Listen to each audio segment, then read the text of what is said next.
Oke, nanti Ibu Citra minta rekamannya dari Bu Devi ya. Bu Devi sekarang yang merekam. Baik, Oke, baik, siap baik. ya Bu. Terima kasih, Bu Retno.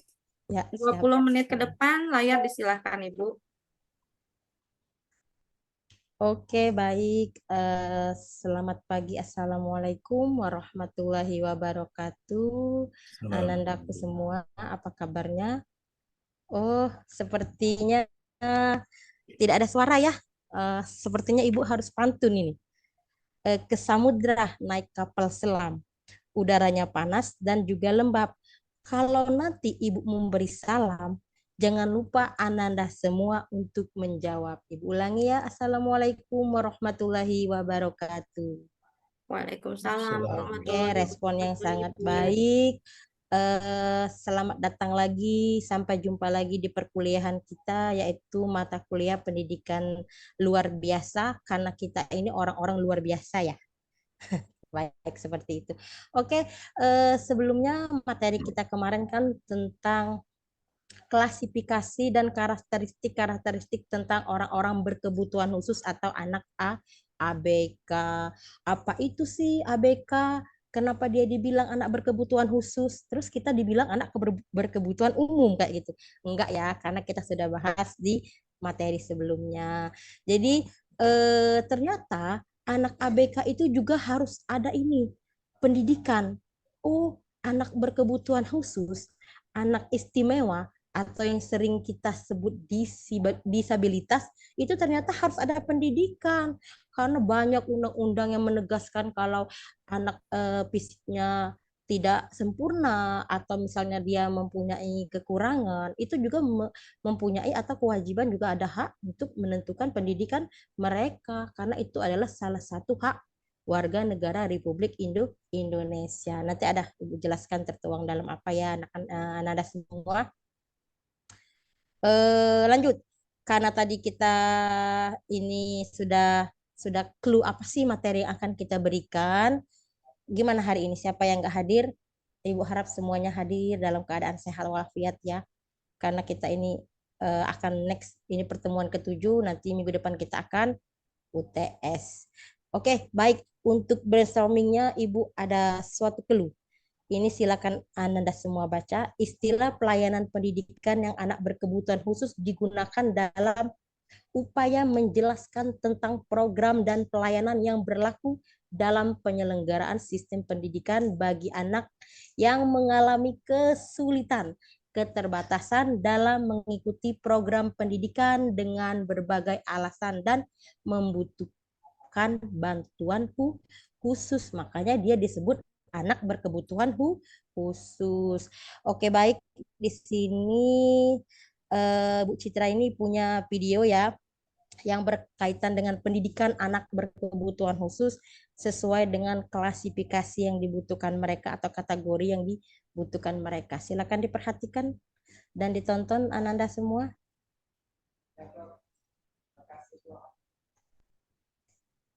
Oke, baik.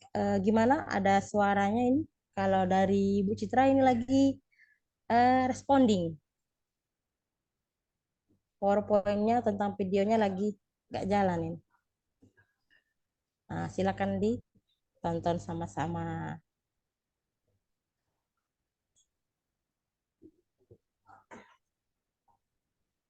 Loh, videonya nggak jalan ini ya.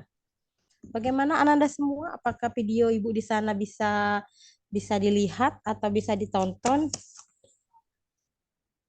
Bagaimana Tidak Ananda bisa, Dodi? Bu. Ananda. Diceritakan aja Bu, isi videonya apa.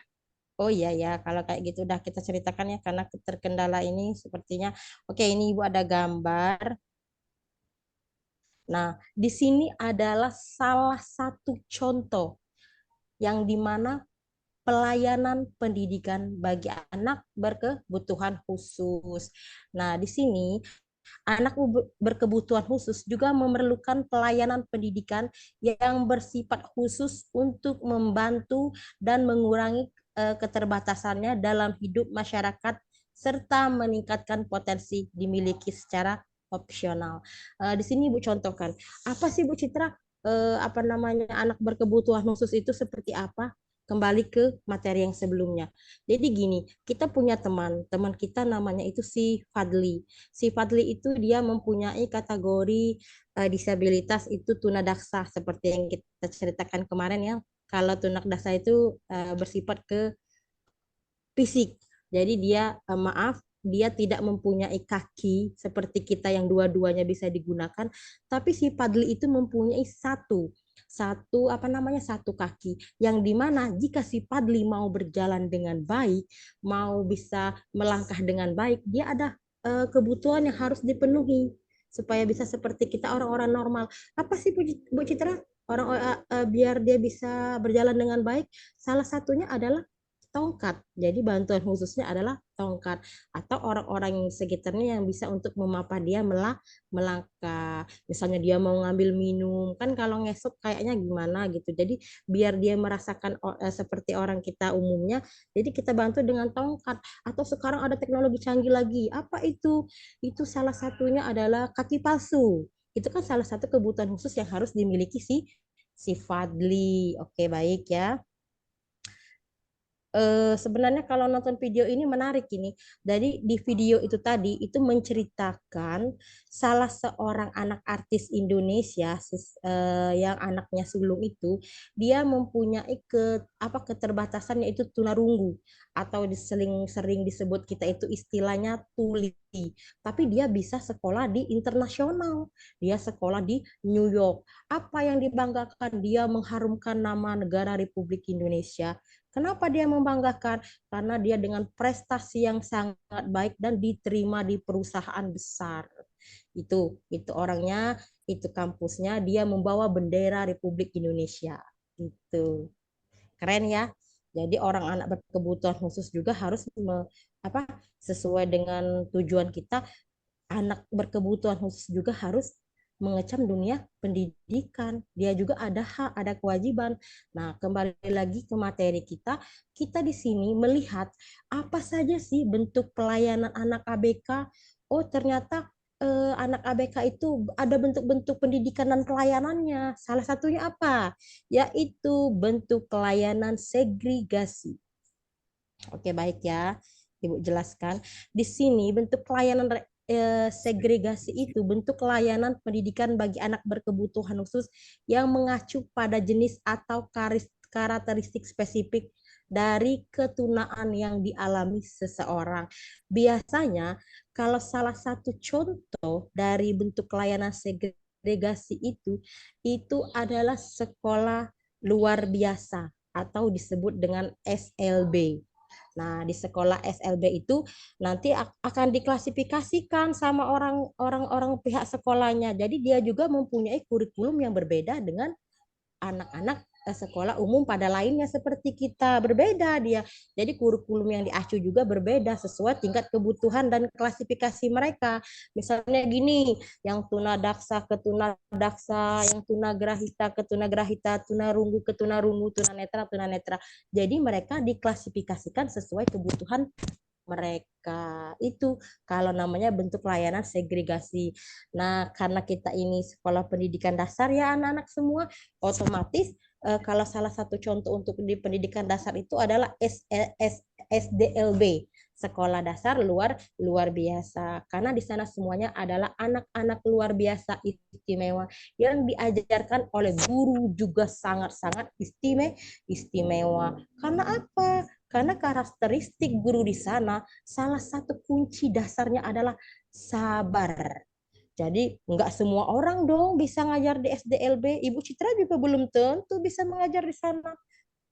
Karena di sana kalau kalau untuk anak yang ngajar di SD anak umum biasa saja sangat susah, apalagi ke SDLB.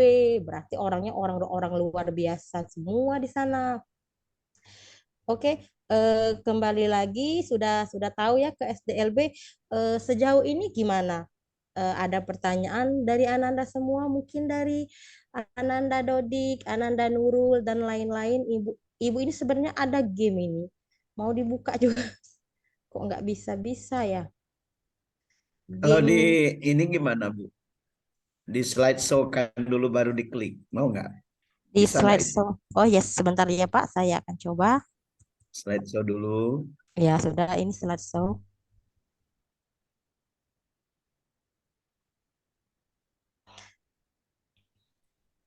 Tunggu dulu, masih loading ya. Nah, coba buka yang tadi Bu, yang video yang Ibu Iya, input itu bentar Pak ya. 9. di PowerPoint mana? Ya, ini lagi klik 9-nya Pak.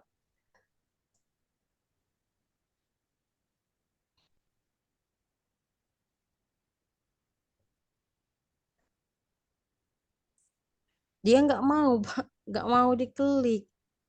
Kemarin pas dengan Pak Eko Oh, itu sudah kemarin dicoba bukan video yang diinput, bukan? video itu Pak, karena kemarin kan ada pembelajaran berbasis TIPEK, jadi saya masukkan video dalam PowerPoint kayak gitu. Kemarin di videonya Hmm, sudah dicoba.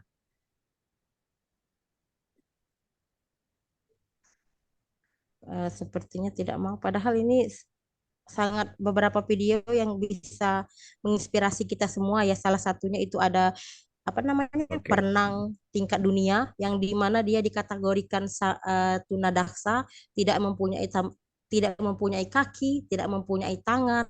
Jadi cuman apa? Cuman hanya badannya saja istilahnya itu yang mumpuni, tapi dia bisa menang dan juara satu umum tingkat dunia itu. Jadi ada beberapa video sebenarnya yang sudah Ibu Citra siapkan ya Ananda semua, tapi kayaknya ini terkendala. Kenapa ini nggak bisa? Beri memori aja ya, Prof. Oke, nggak apa-apa. Kita juga udah Oh pernah iya, lihat video itu. oh iya. Eh, Nanti seperti ini saja Ananda semuanya.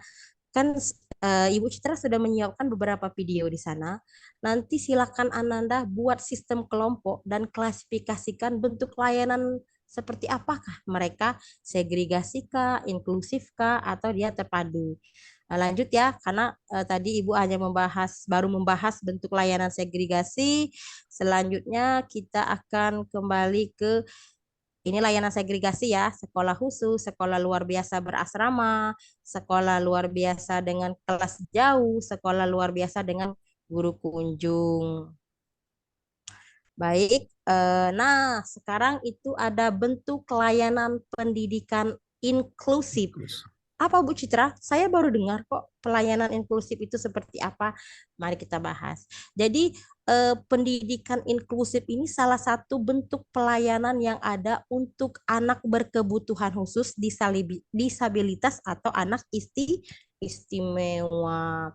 Jadi gini, suatu sistem penyelenggaraan pendidikan yang terbuka bagi siapa saja dengan latar berbeda serta kondisi yang berbeda.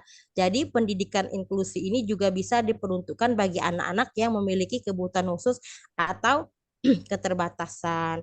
Lanjut saja ya kita contohkan. Bu Citra, ya gimana sih Bu bentuk layanan pendidikan inklusif ini kalau dicontohkan di dunia nyata seperti ini? Kita kita itu seperti kayak gabungan ya nak ya.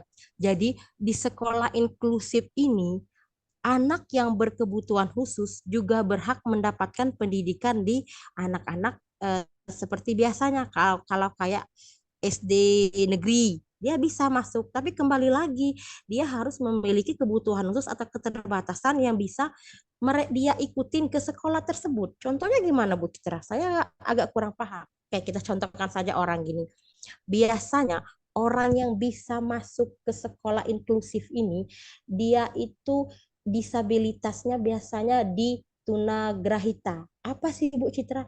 Jadi dia itu kalau mendengar itu pendengarannya cuman berapa persen per del kayak gitu. Jadi kalau orang bisa mendengar 100%, dia mungkin 60%. Kalau dalam istilah bahasa Bu Citra itu agak peka kayak gitu. Jadi orang yang agak peka. Jadi dia bisa dibantu dengan menggunakan earphone atau alat dengar. Jadi karena kekurangannya cuma sebatas itu, jadi dia bisa masuk di sekolah umum atau sekolah inklusif. Tapi biasanya orang-orang yang masuk, anak-anak luar biasa yang masuk di sekolah inklusif ini, biasanya keterbelakangan mereka itu hanya sekedar berapa persen. Jadi nanti ada tes ya. Kalau kayak tunagrahita itu kita cadel. Jadi Ananda semua tahu kan cadel gimana ngomongnya. Jadi dia bisa berkomunikasi dengan baik, tapi mereka hanya kesusahan dalam penyebutan aja. Itu bisa di sekolah inklusif gitu salah satu contohnya. Eh, Terus Bu Citra gimana dong kalau mereka mau belajar di sana? Gimana gurunya? Nah, di sini harus ada perbedaan pengajaran anak yang berkebutuhan umum sama berkebutuhan khusus. Misalnya si Citra ada si Fadli sama si Ani. Si Fadli ini orang umum yang biasa mendengar dengan baik. Sedangkan si Ani ini dia kalau mendengar itu harus dengan menggunakan earphone. Jadi Ibu Citra selaku guru di sana, guru SD di sana, jadi harus ada pengulangan kata-kata. Misalnya menjelas A sampai Z, kalau dengan si Fadli cukup satu kali, kalau si Ani harus 2 atau 3 kali. Jadi memang harus ada ekstra sabar. Gimana Bu kurikulum yang dipakai di sekolah tersebut? Kan mereka kan paduan antara anak ber-ABK sama anak umumnya. Ya tetap yang dipakai adalah kurikulum yang berlaku pada sekolah tersebut. Tidak ada pengecualiannya untuk anak berkebutuhan khusus. Jadi tetap di sana dia. Jadi sesuai dengan kebutuhannya. Makanya tadi kalau mau sekolah di inklusif itu harus ada tes dan kategori. Ketunaannya itu di mana, seperti apa, separah apa, sejauh mana sih mereka bisa mencapai pendidikan yang mereka tempuh. Oke, jadi gini, di Indonesia ini, Nak, di Indonesia ini banyak sekali undang-undang dasar yang mengikat. Kalau anak-anak berkebutuhan khusus itu juga wajib mengecam atau menempuh pendidikan 9 tahun. Yang dimana Undang-Undang 1945 pasal 31 ayat 1 menjelaskan hak dan kewajiban bagi seluruh masyarakat atau rakyat Republik Indonesia itu mengecam pendidikannya, sudah menjadi hak mereka ya. Dan Undang-Undang Nomor 23 Tahun 2022 pasal 40 sama 48 sama 49 yang sudah Ibu tuangkan di PowerPoint itu wajib mereka untuk mengecam program pendidikan selama 9 tahun. Apa 9 tahun? SD, SMP, dan SMA. Terus Undang-Undang Nomor 22 ayat 1, ayat 2, ayat 3 tahun 2020 tahun 2002 yang dimana menjelaskan yang cacat fisik, emosional juga berhak mendapatkan pendidikan seperti anak-anak umum lainnya. Jadi mereka juga mempunyai hak dan kewajiban. Karena apa? Bu Citra, sekarang kita kembali ke materi kita sebelumnya. Itu tentang pendidikan. Pendidikan atau pelayanan bagi anak berkebutuhan khusus. Sekarang saya ada pertanyaan. Misalnya pertanyaannya dari Dodik nih ya, Pak. Ya Dodik ya, Ananda Dodik. Misalnya pertanyaannya, Bu Citra, apa sih? Kenapa anak berkebutuhan khusus itu harus sekolah? Toh mereka juga di perusahaan-perusahaan tidak diterima. Terus misalnya kalau mengetik, kalau jarinya nggak ada gimana? Nggak bisa. Jawaban ibu, iya, anak berkebutuhan khusus itu tetap sekolah. Karena apa? Tujuannya adalah supaya kita tahu potensi diri mereka yang mereka miliki. Jadi bisa mereka mengembangkan potensi diri, kemampuan yang mereka miliki. Ingat ya, satu hal yang harus kalian ingat, Allah menciptakan manusia dengan tidak kesempurnaan yang 100%. Pasti ada kelemahan, pasti ada kelebihan. Kayak siang ada malam, terus tuh kayak hitam ada putih. Jadi semuanya itu ada double. Termasuk juga anak-anak ABK juga dia mempunyai kelebihan. Salah satu contoh Stefani anaknya Dewi Yul yang tadi mau kita tampilkan kan. Terus tuh yang kedua lagi yang Jakin yang perenang dunia itu semuanya anak-anak berkebutuhan khusus. Ternyata mereka ada kompetensi yang dimiliki dari diri mereka, ada kelebihan yang mereka miliki itu. Jadi mereka dengan sekolah sesuai dengan karakteristik dan kategori mereka, mereka mampu memumpuni bidang-bidang yang mereka miliki. Jadi dia misalnya jadi CEO itu kan nggak mesti orang-orang yang bisa mendengar, karena dia berbasis dengan IT, perusahaan-perusahaan yang misalnya teknologi, apalagi sekarang di era 5.0 ya, yang dimana kita itu hanya membantu dan teknologi semuanya. Kita itu cuma mengatur, mengoperasikan. Jadi teknologi semuanya bisa dong, kecuali yang tunanetra. Karena kalau melihat itu memang kayaknya kalau untuk sebuah pekerjaan itu agak susah ya. Oke, nah di sini sudah Ibu jelaskan. Jadi tujuan pendidikan luar biasa itu membantu peserta didik yang menyandang kelainan fisik dan mental agar mampu mengembangkan sikap, pengetahuan, dan keterampilan sebagai pribadi maupun anggota masyarakat dalam mengadakan hubungan timbal balik dengan lingkungan sosial, budaya, alam sekitar, serta dapat mengembangkan potensi diri yang dimilikinya. Oke, baik, Ananda semua dari pernyataan Ibu ini.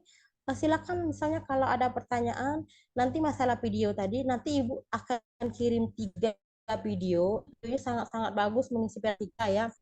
Berarti kita semua yang punya apa namanya fisik yang apa gini, fisik kita semuanya tuh lengkap, nggak ada kekurangan. Ayo, jangan patah semangat daripada mereka. Mereka aja bisa S1, S2, bahkan ada yang S3.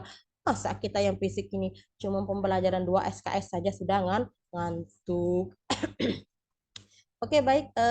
Gini, kalau misalnya silakan kalau ada pertanyaan tentang pendidikan luar biasa buat anak-anak sekalian, Ibu persilakan. Nanti videonya Ibu kirim di Google Meet kita, Classroom kita ya. Nanti kelompoknya seperti yang kelompok kemarin dari pelaksanaan tentang karakteristik kemarin, silakan kelompoknya tetap sama. Nanti kalian klasifikasikan. Oh, berarti si Stefani berarti dia sekolahnya sekolah inklusif misalnya. Oh, yang video yang orang renang ini dia ternyata dia segregasi. Jadi kalian kelompokkan dan kalian silakan pahami apa sih yang kalian dapat dari video tersebut. Terus dengan nonton video ini saya mendapatkan apa? Hal apa yang bisa saya ambil? Hikmah apa yang bisa kalian petik dari sana? Jadi silakan kalian buat rangkuman di sana. Nanti hasil rangkumannya silakan kalian print ya atau diketik. Nanti di print hasilnya lihat ke Ibu. Kalau nonton videonya silakan sama-sama. Itu ada di Google Meet kita, di Google Classroom yang sudah Ibu bagikan. Baik, mohon maaf sudah habis waktunya, Bu. Ya, baik. Terima kasih Ananda semua. Karena tadi harus ditutup, harus dibuka, sekarang harus ditutup lagi. Profesor Johannes pergi mengaji. Pulang-pulang bawa bingkisan. Saya akhiri pembelajaran hari ini. Terima kasih, semoga berkesan. Terima kasih Ananda semua. Sampai ketemu di minggu depan. Ibu Ahi, wabillahi taufiq wal hidayah. Wassalamualaikum warahmatullahi wabarakatuh. Waalaikumsalam warahmatullahi wabarakatuh. Tepuk tangan Bu Citra. Ya, luar biasa ini Bu Citra ini. Ya memang ini ya Prof ya, dosen luar biasa. Ya silakan Prof. Baik Bu Neneng, kita sudah mengamati penampilan Ibu Citra Raplesia. Ya Prof, baik Citra Raplesia, tapi bukan Bengkulu kebetulan Prof. Dulu ada perusahaan base, saya ulang lagi waktu itu ya. Ada Putra Raplesia, ada Citra Raplesia. Iya benar. Nah, jadi dulu itu yang punya itu perusahaan tuh kakak beradik gitu. Apakah Ibu waktu itu ada orang tua lahir namanya Citra Raplesia gitu? Enggak. Dia naik kendaraan waktu itu Citra dan Putra Raplesia lalu lalang gitu ya. Iya, iya. Padang, Jakarta, kemudian ke Bandung juga. Baik, saya mengamati semua tahapan itu sudah terpenuhi Bu ya, tahapan pembelajaran, pendahuluan, inti maupun penutup, semua unsur sudah terlihat. Dan keruntutan bicara karena Ibu latar belakang PAUD ya. Iya Pak, benar, PGSD. Jadi kalau latar belakang PAUD itu kan menghadapi anak-anak PAUD itu pasti ada ya, waktu apa PPL segala macam. PPL ya. Ya, PPL. Cuman kesan saya bukan di runtut penjelasan itu udah oke lah. Tapi kalau Ibu kan ngajar mahasiswa nih, kalau dipanggil anak mungkin ada yang seumur dengan Ibu. Mahasiswanya enggak? Enggak, kalau pernah tutor di UT iya Pak, pakai ibu-ibu, Iya. tapi kalau di kampus kayaknya muda-muda semua mereka ini, enggak ada. Emang ada anak ibu yang seusia mahasiswa? Enggak ada. Biasanya anak Anda saya, Pak. Nah itu jadi lebih baik mahasiswa ya panggilannya kalian, gitu, saudara gitu Iya, ya. Nah, jadi kalau panggil anak itu sangat sangat apa dekat sekali ya gitu. Makanya kalau untuk anak SD, anak SMP itu lebih, apalagi anak PAUD ya itu anak panggilnya di sekolah kan. iya, Kalau murid SD kan murid, tapi kalau mahasiswa ya mahasiswa gitu ya. Nah, makanya saya bilang kalau mahasiswa dipanggil Bapak untuk S1 nggak pas. Tapi kalau ngajar di SMA, di S2, S3 boleh panggil Bapak karena sering mereka itu in service education ya, dia dalam sedang menjabat, butuh kualifikasi pendidikan dan seterusnya. Atau dia berhadapan sudah dalam dunia kerja. Kemudian kalau kita sebut namanya juga tidak pas kalau untuk masa S2, S3. Karena kadang-kadang sekarang ini dosen-dosen itu muda-muda. Ya. Nah, kalau saya nggak apa-apa memanggil nama di S2 yang di bawah saya gitu, karena saya kan udah lebih 60 umurnya. Jadi itu saja koreksi saya, tapi yang jelas sudah sangat bagus ya, karena Ibu menyampaikan secara jelas anak berkebutuhan khusus, ya ABK. Nah, ada pertanyaan saya, Bu. ABK ini sering sejak lahir terbawa gitu. Dengan salah satu keterbatasannya, misalnya tangan tidak ada atau kaki. Ada seorang programmer komputer itu hanya kaki yang ada, tangan nggak ada. Tapi luar biasa, ya. Dia bisa membuat aplikasi segala macam, mengoperasikan dengan baik. Itu persoalan iya, casing. betul, Pak. Jadi mentalnya normal gitu kan. Seperti anaknya saya TV bersama Dewi Iya, Yul itu ya, itu udah ada videonya gitu ya. Itu luar biasa. Hanya tunarungu aja kan, iya nggak tuh, bisa ya. bicara. Tetapi apa memberi mining kemudian thinking prosesnya sangat bagus sehingga dia sangat dihargai di tingkat dunia bahkan bekerja di perusahaan dunia. Jadi kita jangan anggap enteng yang semacam Betul, itu Pak. ya. Betul, Prof. Betul banget. Memang di kampus juga ada yang pakai kursi roda Ya, gitu ada ya. pakai tongkat. Bahkan sekarang pemerintah sangat antusiasme tinggi ya untuk memberikan pemerataan pendidikan pada semua anak-anak baik yang berkebutuhan khusus dalam klasifikasinya gitu ya, tunarungu, tunawicara maupun yang tadi diklasifikasi ada yang integrated, inklusif dan segala macam. Misalnya begini Bu, dia normal lahir, ya, kemudian di tengah jalan jadi cacat gitu kan. Itu klasifikasi yang mana itu Bu? Tunadaksa, Pak. Kebutuhan khusus juga nggak? Tunadaksa, tunadaksa. Tunadaksa. Ya, Kakinya bisa tabrakan, tapi dia patah. tadinya tuh normal Ya, sekali gitu. betul. Jadi dia tunadaksa Tunadaksa karena dia berupa fisik, fisik.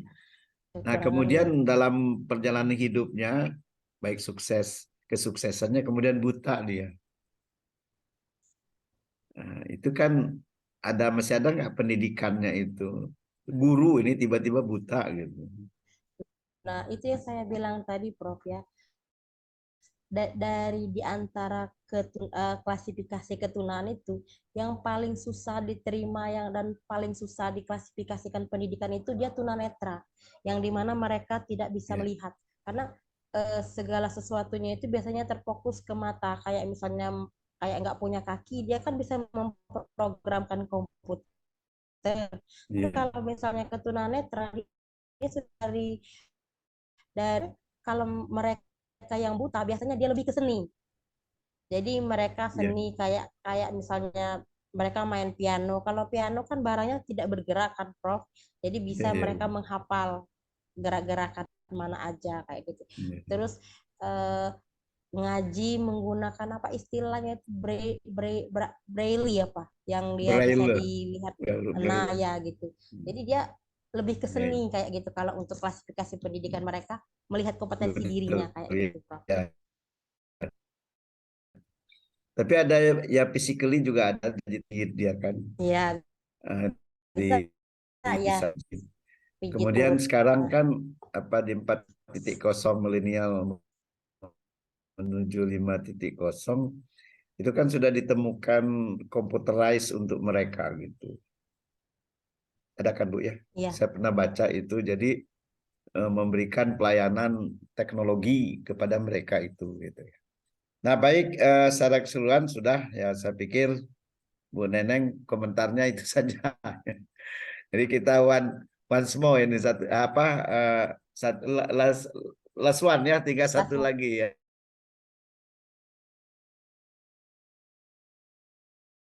Iya. Oke, baik. Ya, terima kasih Itu saja. Prof. Assalamualaikum warahmatullahi wabarakatuh. Baik, terima kasih komentarnya Ya, Prof. Jo untuk Oke. ini kan mungkin ya Bu Citra ya, untuk mungkin lebih diperhatikan panggilan pada mahasiswa itu disesuaikan begitu. Kurang lebih itu tadi masukannya. Secara keseluruhan tadi disampaikan sudah baik. Baik, untuk the last one katanya ya. Peserta terakhir dari kelompok 3 hari ini ada Bu Dr. Weni Novitasari MSI dari Universitas Islam Kebangsaan Indonesia. Silakan Bu. Baik, Bu. Boleh untuk yang recording sebelumnya boleh di stop agar Bu Weni dapat merekam. Atau mau di backup silahkan. Saya rasa tadi bisa ya beberapa orang sekaligus untuk merecord. Saya sudah backupnya Bu Weni, sudah saya record. Bu Neneng. Ya, tapi lebih baik juga Bu Weni juga merekam juga. Oke, Ya. baik. Oke. Oke, bisa dimulai Bapak Ibu. Sebentar, Bu Weni sudah record belum? Ini saya lihat yang merecord itu ada Bu Devi, Bu Citra. Oke, sudah ya. Silahkan Ibu